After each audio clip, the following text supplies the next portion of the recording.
Joining us is Dr. Dee Banks, an infectious disease specialist here in Youngstown.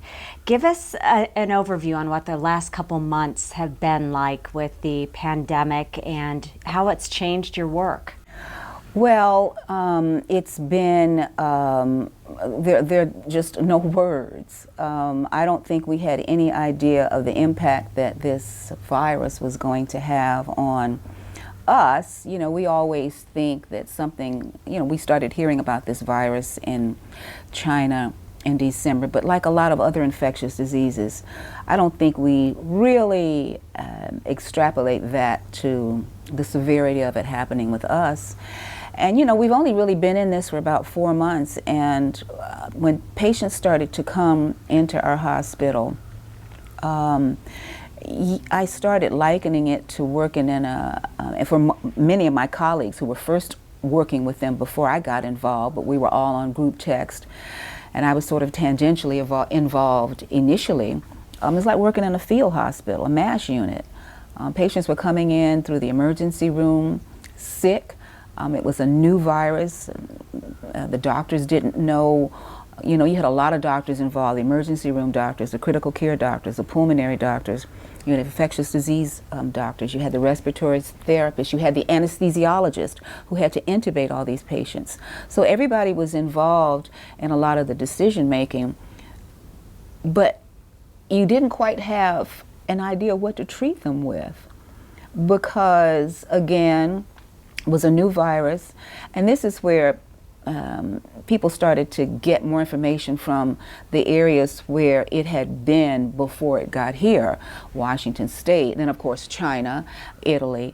The good thing I can say about infectious diseases, which is what we saw with HIV/AIDS, countries do tend to share information about what works. I don't know, I wish that would happen on another level with peace. But I find that if somebody in Italy, we're even finding new treatment modalities now for patients with COVID, and those drugs came out of Italy. So it has evolved. People were coming in and people were just trying anything. Did you read this article? Well, I think we can use that. Did you read this article? Well, how about let's use this? Well, I think this is going to work. Let's use this. And we were just trying to basically keep people alive. Their responses on the ventilator were, in some respects, different. The way we treated them on the ventilator was different than you hear about that rotation phenomenon, not phenomenon, but the way they were treated. They were put on their stomachs because they found that was a better way to ventilate them, to get oxygen into their lungs. The other thing that was shocking is that people would come in the emergency room and they would have a little bit of shortness of breath and a little bit symptomatic, and you take what's called their pulse oximeter, that determines how much, what their oxygen level is. And it was down to like 40. Well, it's compatible with life, but it's compatible with life on a ventilator. So you had people coming in presenting with things that we had never seen before. So it was fast learning. Because you didn't want your patients to die, because these were people, although they had comorbid illnesses, meaning diabetes, hypertension, renal disease, asthma, chronic obstructive lung disease, and many of them were over the age of 60, they were relatively healthy. That's not an oxymoron either, but they were relatively healthy. They were under care of their primary care physician.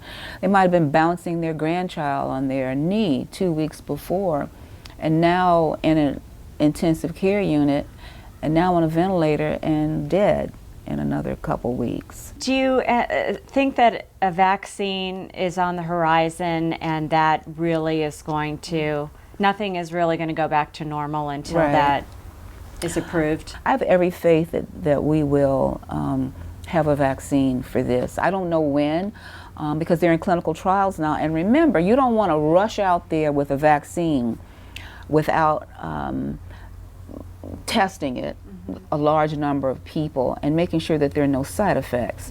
I think, remember in the mid-'80s, the vaccine, we were talking about that the other day, it's an influenza vaccine, I believe, that was associated with Guillain-Barré, and you certainly don't want that to happen. So there are a lot of smart people out there working. We just have to dance as fast as we can to do what we can. And we're learning now about drugs. new drugs that we're finding that are working better than some of the old ones that we had. Is there old ones, and we've only been in this for 4 months. Right. Is there any reason to fear that we could see more of these types of pandemics? You know, I thought that I came up with this idea myself until I heard somebody talking about it last night on television. I think yes, because I think what has happened is we've messed with the ecology. We've messed with the natural order of things on this planet. For example, there are viruses that live in what we call a symbiotic relationship with animals. They live with the animal, they're not hurting the animal. But then when we cut down rainforest and all kinds of deforestation and we bring these animals out of their habitat and have wet markets like they have in some of the Asian countries, we eat these animals, these strange animals. We get bitten by some of these animals that have come out. And yes, I think this may just be the beginning. If you look, there's hardly a rainforest left. And you don't know, I still think we're finding animals. And they're still trying to find, and with viruses, there needs to be a reservoir, someplace where the virus is and is not causing harm. So you get some of these other animals that we don't know that are in the Amazon or in some of these other areas. And yes, I have no reason to think that we won't have other viruses. What is your recommendation in terms of personal safety? Are you an advocate of wearing the masks? Should people be traveling? Well, I think that, first of all, the answer to your first question is yes, I'm an advocate of wearing the mask. Not everybody can have an N95, and I think the N95 masks should definitely be left for the healthcare workers. But I think from what we know, a mask is better than no mask. Am I in favor of opening up things? I think whether I am in favor of it or not, we would probably end up with anarchy if we didn't open things up in this country. People are hurting. Jobs may never come back. And you kind of have to look at the scale. Proceed with caution. And all we can tell people as public health people and infectious disease people, here are the guidelines. Wear a mask, try to social distance, try not to have, if you're going to have a group, try not to have any more than 50 people in a room or less. Space the seats out. If you're going to a restaurant, try to social distance. Wash your hands, which I continue to say is a novel idea since it came out in 1847. The CDC has had for a number of years a huge campaign on just hand washing. And here we are in 2020 still telling people to wash their hands. So wash your hands. Hand sanitizer has come back, because remember, you could find a unicorn faster than you could find some hand sanitizer, some of these Clorox products, but they're coming back. So use them. Touch spots, and so the cdc.gov is the website that I tell everybody to go to. That is your go-to website. It is updated on a daily basis. So I think we had to open up and get back into society. Do you feel that there was a plan in place for something like this? I mean, from a federal point of view, should it have been more of a federal plan? From what we know, from what we have gleaned from some of the people in the previous administration, President Obama, and those individuals that worked on that, yes, there was a pandemic plan in place.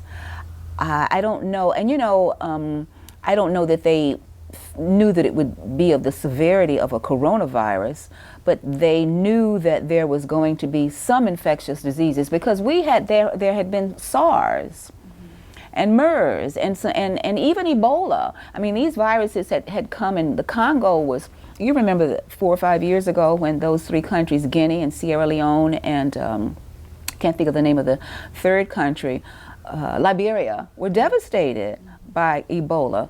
So yes, but when your priorities are not of an infectious disease nature, you just don't think this is going to happen.